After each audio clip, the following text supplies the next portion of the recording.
Yo, what's up aliens? AHEE here with another tutorial. So today I'm going to go over my best tips on how to get stereo width in your tracks. So we're going to go over this song called Loner Stoner that I'm working on. And we're going to change it from this into this.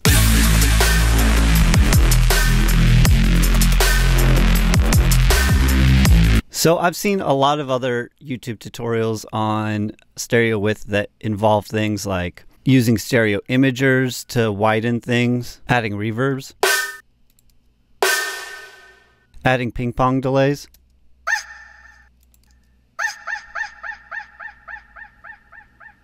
adding in mid-side EQs, and I'll cover some of those topics. But the topic I haven't really been seeing in other videos is the concept of contrast, which is making other elements less wide and more mono. And it's really the juxtaposition between the mono elements and the wide elements that gives the perception of width. Because if everything is wide in your track, then there's like no contrast for you to get any wider. This concept really sunk in after watching Skrillex's video going through his Ableton project. And it was one of my very first videos that I uploaded to my channel. So if you haven't seen that, definitely go check out my deconstruction of Skrillex's Ableton project. But he was using a lot of mid-side EQs, and he wasn't using them so much to boost things. Sometimes he was, but oftentimes he was using mid-side EQs to duck things in the side. And I thought that was really cool. So I specifically made a tool to do just that. Now, if you've watched my other videos, you've definitely seen me talk about my Magic Ableton racks. One specific rack that's in the Magic Racks Volume 2 is called the Stereo Control. It looks like this right here. Now, what this does, it's essentially a mid-side EQ, but it's also controlling the overall mono to stereo width, and also allowing you to boost or duck mid frequencies and side frequencies independently. So these are the settings that it usually comes on, so that way you can just throw it on a sound. And I'll show y'all what this does. So here's the lead sound. Now, if we look inside of Span, my favorite plugin, there's this meter here called the correlation meter. Anything to the right, all the way to the right, is going to be a mono element. Anything in between here is going to be stereo. Anything all the way to the left is going to be out of phase. Now, it's okay to have some elements that go out of phase, or the left and right speakers are very different signals. But what will happen is that when you play it back on a mono system, those elements will disappear. And so it's good to sort of find a balance in between. So if we listen to this lead sound, you'll see that it goes out of phase. Now, if I was to just throw on AHEE's stereo control, and we'll look at it again. Now you could see that it mostly stayed in phase that time. It does go out when the reverb tails grow, but that's okay. And we could make it all the way mono if we turned up the stereo mono. But that's not the sound I'm going for. What I like to use this for is to dial in how much width I want in a certain element with the stereo mono, and then I can use the mid gain or the side gain so I can take away from the sides. Boost them, which I don't want to do for this sound. Or I can boost the mid portions. Or take them away. Overall, if you're having some phase issues, having the stereo control on there it helps out a lot. It's one of my most used Ableton racks after the Magic Box. So here on the initial hit of the drop, I've got a couple elements with ping-pong delay on them, like this bass cut. And it is essentially just the regular Ableton ping-pong delay at pretty standard settings. I try to keep the dry wet below 50%. And then I add the Magic Box, which is basically compression. And then I cut out the lows. Because I really don't want anything below 100, 200 hertz panning from left to right. It's going to take away from my sub bass and the other elements that are generally in mono, like, for instance, the sub and the kick. I've also got the ping pong on two different vocal snippets here. I've EQ'd out the low end, applied some reverb and effects. I've put the stereo control on there to make it less wide, and then added in the ping pong. This one I've added in the ping pong, added effects, and then compressed it together. And then again, cut out the lows. This snare sound is pretty cool, how wide it gets. Without all the effects on it, again, it sounds like this. Without the reverb, with the effects. So the reverb there is really adding a lot of width. And then here I'm compressing the reverb afterward with the magic box. And I'm also boosting the sides in this case, and I'm ducking the mids because I wanted it to be a little bit darker in the center because there's so much else going on in this track, but I just wanted the splash to be on the sides.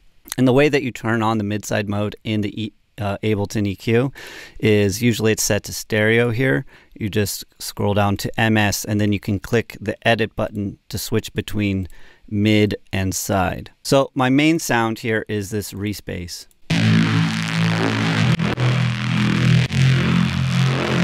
And I'm going to turn off the stereo control and show y'all here inside of Serum what is really making this wide from the sound design perspective. Here I've got this unison turned up to 7 and the detune is set pretty high, and then the blend amount is turned up pretty high as well.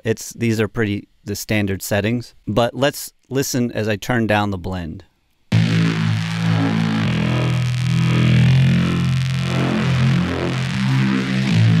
Or if I turn down the unison.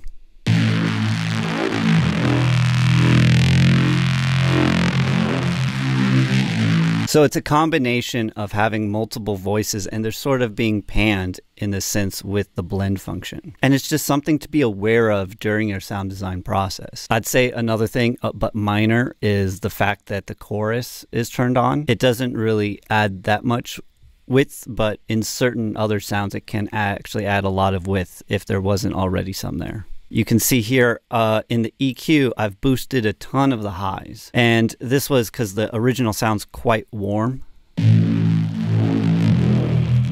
And if we look in the spectrum analyzer, there's just no detail here in the high end. And I wanted it to be a little bit crispier. So I boosted these ends up, but I didn't want to boost just the super high end, just these 1 to 10K range. So let's look at that. Now you can see it's much more balanced in regards to the low mids, and this is more what I want my sound to be taking up sonically. If we are looking down here at the correlation meter, we can see that sometimes our Reese goes out of phase.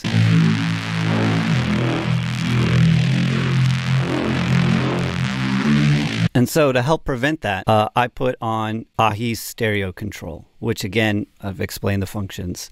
But now let's look at the correlation meter.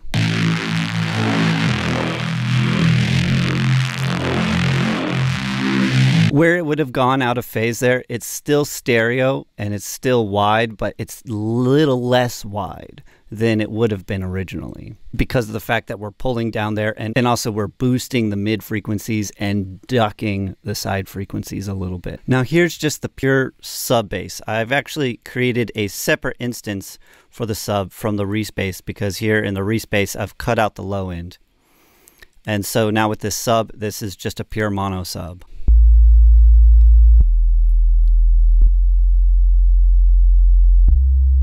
So here in the hi-hat section, I've got a series of hi-hats and tambourines, and it's creating this cool two-step beat. So 2 of them are a bit more mono.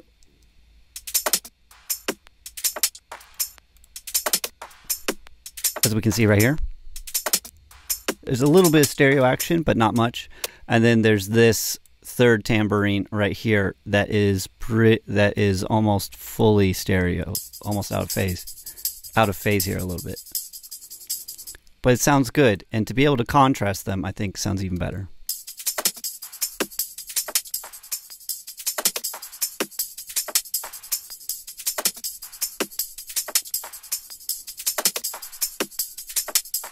Now it's that contrast that just makes it sound so good. So altogether the beat sounds like this.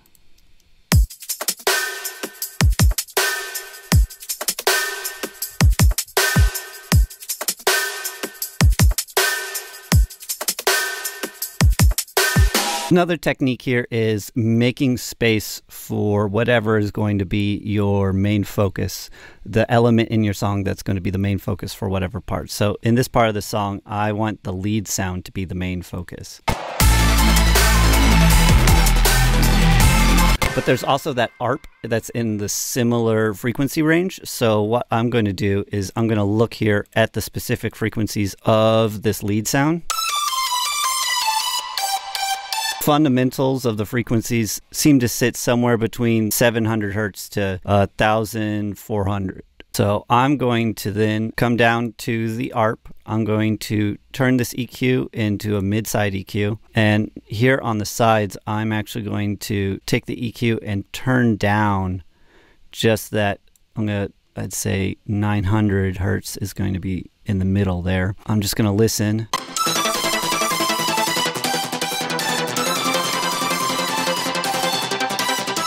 Yeah, it just gives a little bit more space in the leads on the sides for it to really shine through.